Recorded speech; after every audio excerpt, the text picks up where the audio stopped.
재원 국회의원 선배들, 그 198명의 재원 국회의원 선배들은 먹을 것, 입을 것 잘 곳이 부족했습니다. 국회에서 헌법을 논의하기 위해서 오가기 위해서 그런데 교통수단이 없어서 군용트럭 화물칸을 타고 다녔다고 합니다. 그런데 우리 국회의원들은, 특히 얼마 전까지 여당이었던 우리 국민의힘 국회의원들은 여당 때도 특권과 기득권에 안주했고 국민의 고통과 이 나라의 분열과 이 분열의 씨앗이 떨어져서 거대한 정치적 분열과 혼란으로 이어질 수 있을 것이라는 그것을 느꼈으면서도 막지 못했습니다. 이제 다시 저희들이 야당이 되었습니다. 야당으로서 한 번 더 다수당이 된 여당 의원님들께 호소합니다. 지난 80년 동안 대한민국 국회가 쌓아왔던 그 전통과 원칙을 되찾고 가장 좋은 전통과 원칙을 회복함으로써 가장 좋은 지혜와 또 통찰을 모아서 민의의 전당으로 다시 서서 우리가 민생을 함께 살리고 세계의 혼란스러운 세계에 이 경랑의 세계에서, 경랑의 바다가 몰아치는 이 세계에서 대한민국이 등대 국가가 되어서 G7 국가가 되어서 AI G3 국가가 되어서 세상을 더욱 밝고 행복하게 할 수 있는 그런 홍익인간의 나라가 되기를 바라면서 12시간가량의 이끌 무제한 토론을 시작하겠습니다. 제가 올 목적은 방송법이 왜 심각한 문제인가, 왜 어제 또 오늘까지 통과시킨 2개의 방송법, 또 국무회의를 통해서 공포된 방송법 개정안이 지금 광복 80년에 이어서 100년에 이르기까지 대한민국을 다시 일으키고 이 분열된 공동체를 다시 일으켜 세우기 위해서 지금 이런 방송법이 도움이 되는 것이 아니라 얼마나 큰 해악이 될 것인지, 그래서 우리가 조만간에 다시 한 번 더 방송법을 수기해서 왜 고쳐야 되는지 설명드리겠습니다. 그리고 기본적으로 우리 세상을 갈라놓고 있는 지금 공영방송, 그리고 보다 방송, 그리고 이른바 레거시 미디어보다 더 큰 힘을 발휘하고 있는 유튜브와 소셜미디어의 그 무서운 적대와 정오의 알고리즘을 우리가 깨기 위해서는 단순히 그것이 징벌적 손배소 도입으로 해결될 문제가 아니기 때문에 어떤 방법을 해결해야 될 것인지, 우리가 말하는 허위 조작 뉴스란 것은 무엇인지, 페이크와 트루스는 어떤 차이가 있는 것인지, 이 탈진실의 시대에 그럼 우리 국회는 그것을 위해서 어떤 법안을 보완하고 어떤 지원을 국민들에게 해야 되는지 그렇게 해보겠습니다. 저는 방송법 토론을 내서 가장 요체는 뭐냐면 공영방송에 대한 신뢰를 다시 살려야 된다. 우리 공동체를 진실과 정의와 공평한 보도, 편성 이런 것으로 지켜줄 것이다 라는 믿음을 우리가 다시 세워야 된다. 그런데 우리가 그런 믿음을 세우지 못하고, 그렇지 않고 국민들이 우리에게 위임한 권한과 책임을 우리가 무분별하게 그 누구로부터도 위임받지 않은 사람들에게 국민의 재산인 지상파와 국민의 방송의 운영과 경영과 보도와 편성을 넘겨준다면은 그것은 대의민주주의를 믿고 또 국회를 믿고 우리에게 이것을 위임해 준 국민에 대한 어떤 배신이 되는지를 하나 살펴보겠습니다. 그리고 현재 공영방송 내부에서 벌어지고 있는 일이 어떤 일인지, 왜 공영방송 내부에서 벌어지고 있는 수많은 내막을 생각해보고 거기서 벌어지는 특히 그렇게 강한 민노총 산하 언론노조가 공영방송을 좌우하는데도 거기서 왜 고 오요한나 씨 사건의 그 정말 안타까운 그런 죽음이 벌어지고 있는지, 왜 정규직과 비정규직의 문제가 심각해지는지, 왜 방송사 내부의 민노총 산하 거대 노조가 작은 노조를 핍박해서 법원에서 유죄 판결을 받는지, 그 방송사의 내부의 내막, 그리고 그런 방송사 내부의 이른바 종사자라는 사람들, 민노총 언론의 이 방송의 편성과 보도와 경영과 지배를 맡길 경우에는 그것이 장차 우리 정부 여당에게도 어떤 부메랑으로 들어올지 그것을 역사적 사례를 통해서 하나하나 살펴보겠습니다. 우리 공영방송은 비유컨대 홍수의 시대, 홍수가 나면은 마실 물이 없다고 합니다. 지금이야말로 미디어의 홍수입니다. 유튜브, 그리고 인스타그램, 그리고 페이스북, X, 수많은 미디어들이 창궐하고 있습니다. 엄청난 정보가 쏟아지고 있습니다. 홍수에 마실 물이 없다는 말이 꼭 맞습니다. 이 엄청난 정보의 홍수 속에서 우리 잘못 먹으면은 확정 편향, 그릇된 믿음에 빠지게 됩니다. 이제는 AI가 할루시네이션, 이 환각 정보 그리고 엉터리 정보를 통해서 심지어는 영국의 경우에는 한 소년에게 인공지능이 여왕에게 테러를 가하게 하는 그런 상황까지 벌어지고 있습니다.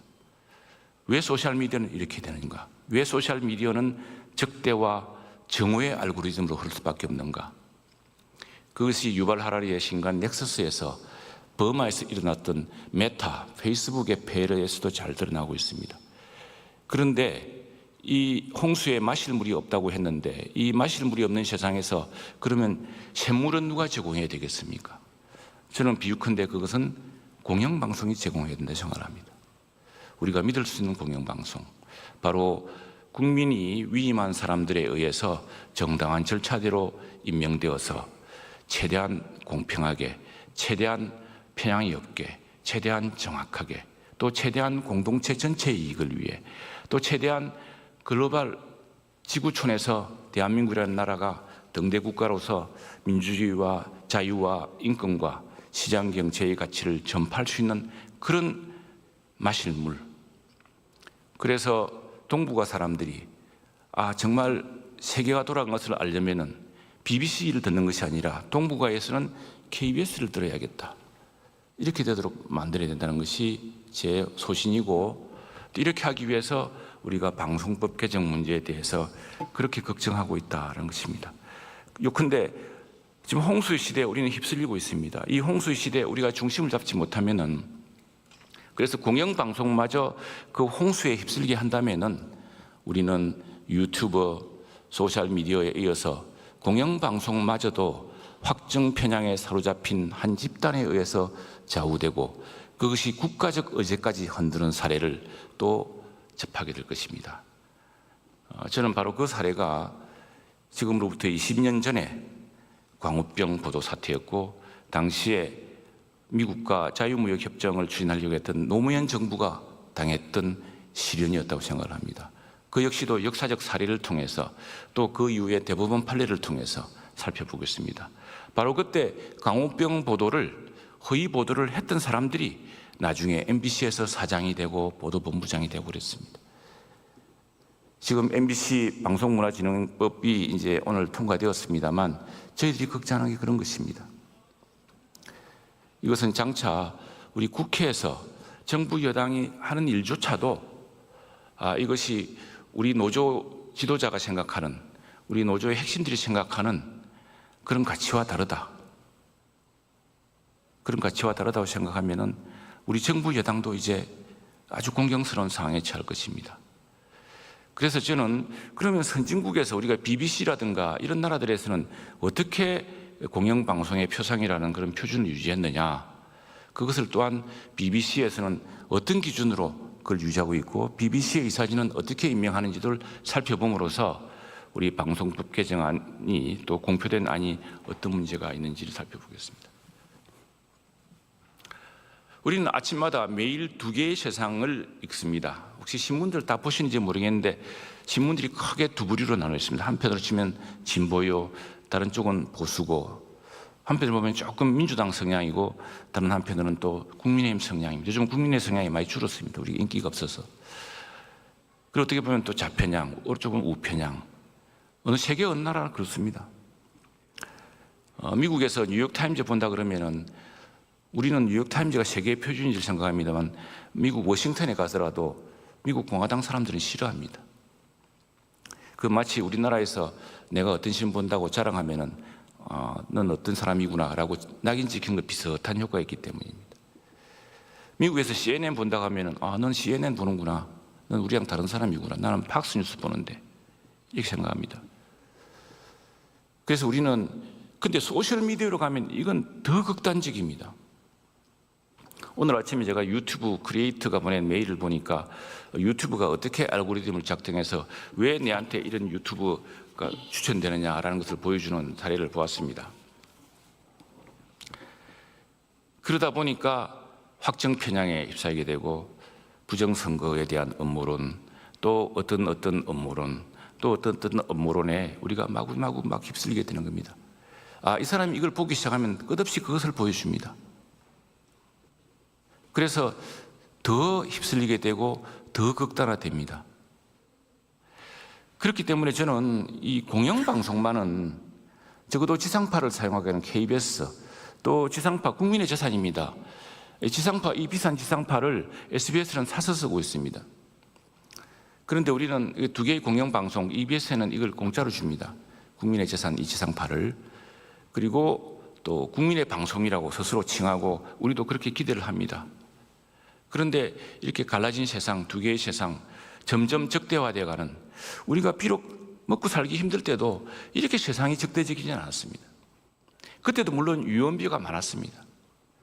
유언비어가 굉장히 무서울 때도 있었습니다. 그러나 유언비어인 만큼 그건 굉장히 조심스러웠고, 또 그것이 전파되는 속도라든가 그것이 굉장히 좀 실제로 지금처럼 그게 위태롭지는 않았습니다. 지금 아마 우리 동료 의원님들 갑자기 문자 폭탄이 쏟아지면 그건 필시 어떤 유튜브가 좌표를 찍었기 때문입니다. 지금 두 개의 법안은 이미 통과되었고, 하나는 오늘 의결되었고 하나는 국무회의 공포를 되었습니다만, 지금 단적인 이야기부터 시작하겠습니다. 정말 묻고 싶습니다. 지금 우리 대통령께서 한미 정상회담을 앞두고 있는데 미국에서 만일 이런 이야기를 하면은 미국 사람들이 어떻게 생각할까요? 미국 CNN 폭스뉴스 사장과 보도 책임자를 정부 여당이 최근에 입법한 입법 조치에 의해서 3개월 만에 바꿀 수 있다. 미국에서 가능한 일이겠습니까? 공영방송의 표본이라는 영국의 BBC, 또 그리고 유럽 선진국가와 일본의 NHK에서 만일 방송 종사자라는 이름으로 방송사 내에서 압도적 영향력을 행사하는 노조가 그 방송사의 사장과 이사 선임을 좌우하고 비정규직과 수많은 방송 직군을 배제하고 그 뻔한 편향성이 입증된 변호사 단체와 학회에게 공영방송 이사 선임을 맡긴다고 하면은 BBC라든가 유럽의 선진국가에서는 어떻게 생각할까요? 제가 BBC하고 독일하고 일본에서 그리고 미국에서는 어떻게 공영방송 이사를 선임하는지를 조금 이따가 프리젠테이션으로 하나하나 보여드리겠습니다. 그래서 저는 사실 지난 며칠 전에 우리 원내대책회의에서 별로 보도도 되지 않았습니다만 대통령에게 이걸 한번 재의결해 주십시오라고 요구를 한 적이 있습니다. 당부를 했습니다. 그러면 아마 전 세계가 우리 이재명 대통령을 다시 보게 될 것입니다. 이렇게 하겠습니다. 우리 민주주의 제도는 과거 도시국가의 직접 민주주의가 아니라 근대 문명국가의 대의민주주의입니다. 그래서 이 법제가, 이런 법제가 그런 대의민주주의 제도와도 어떻게 다른지 나중에 유명한 학자의 글을 통해서 한번 또 지적을 하겠습니다. 그래서 대의민주주의이기 때문에 국회의원을 뽑고 대통령을 선출합니다. 그분들에게 국민을 위해서 일하라고 선량한 관리 의무를 다해달라고, 국가를 위해서 우리 국민을 위해서 일해달라고 그렇게 의무를 부여한 것입니다. 제가 방송법 개정과 관련해서 우리 국회 과학기술정보방송통신위원회에서 여러 차례 우리 동료 의원들에게 글로벌 표준을 이야기를 했습니다. 21대 국회 때까지 우리 여야 의원들이 다수당이 되고 소수당이 되고 했으면 그대로 유지해온 것은 우리 21대 국회까지 앞선 선배 의원들이 무식하거나 게으르거나 또 정파의 이익을 쫓아서 그런 것이 아닙니다. 이게 글로벌 표준이기 때문에 그랬습니다. 그랬는데 글로벌 표준은 잘 모르겠고 지난 정부의 윤석열 정부가 너무 잘못했기 때문에 바꿔야 된다고 그렇게 맹비난했습니다. 그렇다면은 지금 대통령과 여당은 지난 정부 여당의 잘못을 답습하지 말고 그 정해진 원칙대로 하시면 됩니다. 그렇게 간단한 방법이 있는데 왜 굳이 이런 식으로 해서 이 공영방송을 더욱더 글로벌 표준으로부터 벗어나게 하느냐, 이렇게